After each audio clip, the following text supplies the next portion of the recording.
O quadro Protagonistas está completando um ano agora no mês da mulher. Para celebrar essa data tão simbólica, eu quis trazer de volta quem abriu essa história. A protagonista de hoje foi a primeira mulher que eu entrevistei quando esse quadro nasceu. Uma mulher que representa inovação, coragem, transformação do sistema financeiro brasileiro. Fernanda Ribeiro é fundadora CEO da Conta Black e presidente do Conselho Administrativo da Associação Afrobusiness. Ela foi reconhecida pela Bloomberg como uma das 50 mulheres de impacto da América Latina e pela Forbes Brasil como uma das mulheres do ano. Mas acima dos prêmios, dos títulos, Fernanda é uma líder que abriu caminhos onde antes quase não havia portas, especialmente para mulheres negras no universo da tecnologia e das fintechs. Fernanda, que delícia ter você de volta aqui exatamente um ano depois. Passou rápido. Passou rapidíssimo, mas já entrevistei muita gente. Então eu vou de novo começar com aquela pergunta. Quem é Fernanda Ribeiro? Como é que você se define? Bom, Fernanda Ribeiro se define como uma mulher que gosta de hackear o sistema em prol da mudança do mundo que ela quer ver. Maravilha! O que mudou nesse último ano?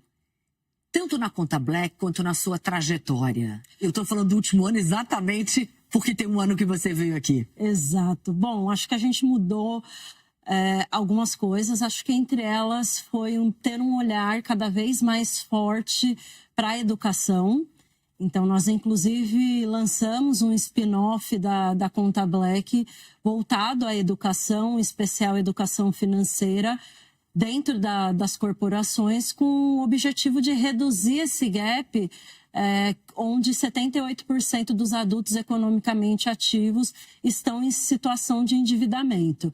Então, a gente quer ampliar os nossos horizontes e levar o conhecimento de educação financeira para cada vez mais gente. A Conta Black começou focada só na população negra, mas vocês abriram. Então, hoje em dia, todo mundo que quiser tem acesso à Conta Black? Sim. Hoje, a nossa base de Conta Black, ela reflete muito o Brasil, né?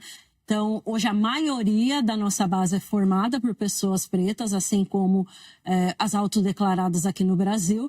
No entanto, a gente tem um grupo de pessoas não negras que fazem parte da nossa base, são membros que recebem atenção exatamente da mesma forma. É claro que vocês começaram pensando exatamente nessa questão da inclusão da população negra no sistema financeiro nacional. De fato, isso melhorou? Ou a gente ainda vê muitos problemas nisso? Olha, quando a gente fala do Brasil profundo, ainda tem alguns desafios do âmbito financeiro ainda para serem resolvidos.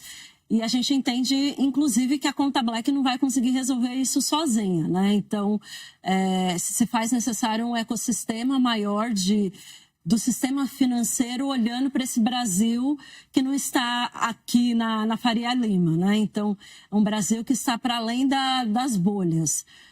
Mas eu gosto de enxergar as coisas com um copo meio cheio. Então, eu acho que a gente avançou bastante nesse processo. Se a gente fizer o comparativo de quando a gente começou... Que tem quantos anos? Foram quase... Agora a gente está falando de quase 8 anos. Quase 8 anos. Então, depois a gente passou pelo boom das fintechs e que ajudou na Vocês entraram antes disso. Exato. Começaram antes desse boom. E que agora estamos nessa fase exatamente do contrário, né? De definir as prioridades de quais serão as contas bancárias utilizadas de maneira primordial. Então, olhando pelo copo meio cheio, acho que ainda tem coisa a melhorar, mas a gente avançou muito. Como equilibrar propósito e sustentabilidade financeira num mercado tão competitivo quanto o das fintechs? Acho que isso foi uma coisa que sempre esteve presente no nosso DNA. Embora a gente trabalhe com impacto, no nosso DNA a gente sempre utilizou aquele conceito de negócio social, que fala que entre ganhar dinheiro e transformar o mundo, a gente sempre escolhe os dois. Então, acho que esse é o nosso propósito, esse é o nosso DNA. para além de causa, né? Porque no final do dia, quando a gente olha só para a causa e não existe uma sustentabilidade financeira, esse negócio não para de pé e as pessoas que estão dentro do negócio, pior ainda. Então, a gente gosta de olhar para as duas coisas de uma maneira holística e de uma maneira complementar, sabe? Eu acho que uma coisa não anula a outra e as duas têm que trabalhar juntas. Ser uma mulher negra nesse universo das fintechs ainda é uma exceção, infelizmente. Como é para você entrar numa sala em que você é a única mulher e a única pessoa negra? Olha... Isso acontece com muita frequência? Sim, acontece com alguma frequência, mas eu acho que é importante eu entrar nessas salas e segurar a porta para mais gente entrar. Então... a gente tem um olhar para essa transformação do ecossistema. Não à toa, a gente tem iniciativas para formar cada vez mais pessoas negras para atuar dentro do mercado financeiro, exatamente para a gente proporcionar essa diversidade que é um ganho para o mercado como um todo. Ainda nessa questão de uma sala em que você é a única mulher e a única pessoa negra nessa sala, os homens te escutam? Eles te ouvem? Às vezes eu faço eles ouvirem. Quais são as ferramentas que você tem para isso? Eu tenho um segredinho que eu aprendi com uma mulher maravilhosa. E ela falou assim, quando você se sentir ali diminuída, não ouvida, você começa a falar, você puxa a palavra e começa a falar mais baixo. Porque automaticamente as pessoas vão sempre parar para ouvir, parar de falar para poder te ouvir. Então, tem alguns truquezinhos que eu utilizo exatamente para se fazer ouvida dentro desses ambientes onde muitas vezes eu sou a única. Muito interessante, porque a tendência em geral das pessoas é imaginar que tem que falar mais alto. E é exatamente o oposto. Você tem que falar mais baixo, até para as pessoas terem que prestar atenção no que você está falando. Exato. Não adianta gritar numa situação dessa. Literalmente. E eu acho que tem dado certo. Excelente essa dica. Bom, você já foi muito premiada, eu falei aqui de Bloomberg, falei aqui de Forbes Brasil.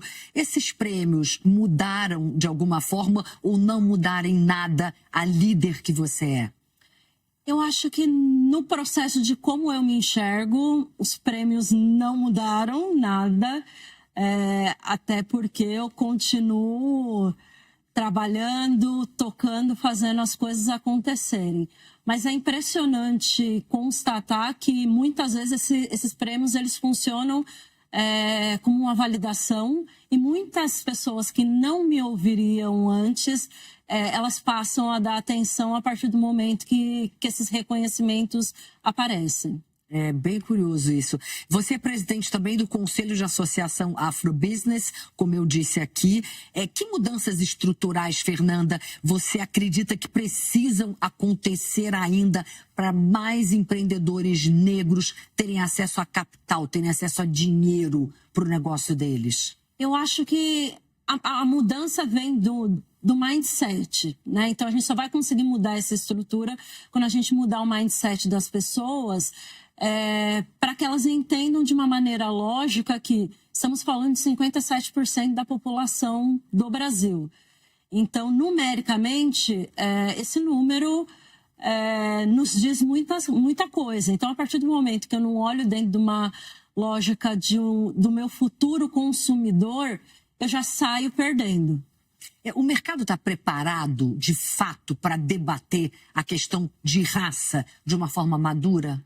Deveria estar, mas às vezes eu sento em algumas mesas em que eu me vejo tendo que dar passos para trás e colocar todo mundo na mesma página, né?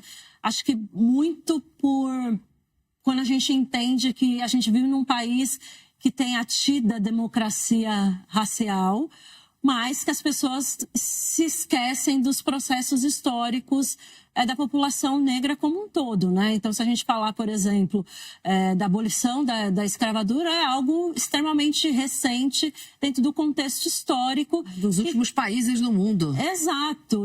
Abolir. Exato, e a forma também como abolimos essa escravidão como um todo, nos coloca numa desvantagem nessa discussão. Então, acho que é sempre importante sentar às mesas, balizar esse conhecimento, para daí a gente partir para as discussões mais profundas. Em alguns momentos você sentiu que você tinha que se preparar ainda mais porque você é mulher, porque você é uma mulher preta? Sim. Eu acho que isso é uma coisa que a gente aprende já dentro de casa. Então, quando eu penso na minha infância, é comum lembrar minha mãe dizendo: olha, minha filha, você precisa entregar um pouquinho mais. Então, você sempre precisa entregar 2, 3 vezes mais. E a gente acaba introjetando isso na nossa vida. Isso acho que se entranha no nosso DNA e sempre faz parte da nossa tomada de decisão e a atitude como a gente encara a vida, o negócio, o trabalho. Como é que foi a sua infância? Você teve uma infância difícil? Por incrível que pareça, e daí quando eu falo por incrível que pareça, é porque sempre esperam de uma pessoa negra uma história terrível de infância. E não, eu tive uma infância muito feliz, muito completa e vivi uma infância de uma maneira plena. Então você não teve um momento que você percebeu: eu posso ser uma líder, eu posso chegar onde eu quiser. Isso já veio desde lá atrás. Veio muito da infância. Eu acho que principalmente porque eu tive acesso a espaços que já não era, que eu era a única menina negra. Então eu sinto que houve um trabalho gigantesco da minha mãe, tanto para desenvolver a minha proximidade com a educação. Então, a educação sempre foi algo inegociável dentro da minha casa. E o desenvolvimento da autoestima. Então, você é igual os seus coleguinhas, você pode chegar lá sim. Como é que você lida com pressão, com expectativa e com a solidão de um cargo tão alto quanto o de CEO? Olha... Ou você não sente nada disso? Ah, não, isso daí eu sinto. Isso eu sinto, sem dúvida. Eu acho que a minha forma de lidar é cuidando da Fernanda. Então, acho que é cuidando dessa estrutura. Então, eu tenho dentro do meu dia alguns inegociáveis. Então, eu acordo muito cedo, então eu tenho um horário de 1 hora que é sem celular, que essa hora é da Fernanda. O que você faz nessa hora? Então, nessa hora tem exercício físico, tem meditação, tem leitura e tem terapia 1 vez por semana. E eu acho que isso é uma estratégia que me ajuda a me manter firme naquela pressão, porque não é fácil, tá? Eu acho que hackear o sistema é um processo que tem suas dores e delícias, muito mais dores do que delícias. O que você quer dizer exatamente com hackear o sistema? Você já usou essa expressão lá no começo da nossa conversa, só para ficar bem claro para quem está acompanhando a gente aqui. Sim, eu gosto muito de usar essa expressão de hackear o sistema, que é utilizar a mesma lógica da tecnologia, sabe? Então, é ser um fator inesperado dentro do meio tecnológico. Então, eu estou no meio em que eu sou um fator inesperado, mas aí, quando as pessoas percebem, eu já estou lá. Maravilha. E eu queria exatamente fazer essa pergunta para você. O que você diria, conselhos, dicas para mulheres que estão nos acompanhando aqui e que olham para você e falam: eu quero chegar lá, mas eu não me sinto preparada? Por que eu estou te fazendo essa pergunta? Muitas mulheres estão, mas não se sentem preparadas. Eu acho que a primeira coisa, e eu acho que uma coisa que foi super importante na minha trajetória, foi desenvolver o meu capital social a partir da minha autenticidade. Então, por que eu falo capital isso? Social, o que você quer dizer? Networking mesmo? Exato. Desenvolver a minha rede de pessoas que falam o meu nome em mesas que eu não estou. Então, isso é muito importante. E utilizar a autenticidade como um grande elemento, né? Porque mulheres que não se sentem preparadas, elas tendem a emular um comportamento masculino. Sim. Então, eu não. Então, Você nunca precisou ter um comportamento masculino? Não. Nunca, não é que precisou, nunca sentiu que precisasse. Exatamente. Eu nunca senti que precisava. No entanto, eu gosto muito de reforçar as minhas características positivas, a minha identidade. Então, eu sou uma pessoa extremamente curiosa, então eu sempre trago fatos novos para qualquer tipo de conversa. Eu não sou uma pessoa que só conversa de trabalho, eu acho que isso é super importante. Eu tenho um lugar de me preocupar com a construção do meu repertório para sair daquele lugar do mais do mesmo. Então, acho que tudo isso são algumas coisas que me ajudam a me aproximar mais das pessoas e fazer com que a gente tenha aquele approach inicial. Então, você sugere que as mulheres que estejam aqui nos olhando, elas façam isso também? Que elas vão atrás de qualidades e características que só elas têm. E que não conversem só de trabalho, essa preocupação muito com rede, com networking mesmo. Exato.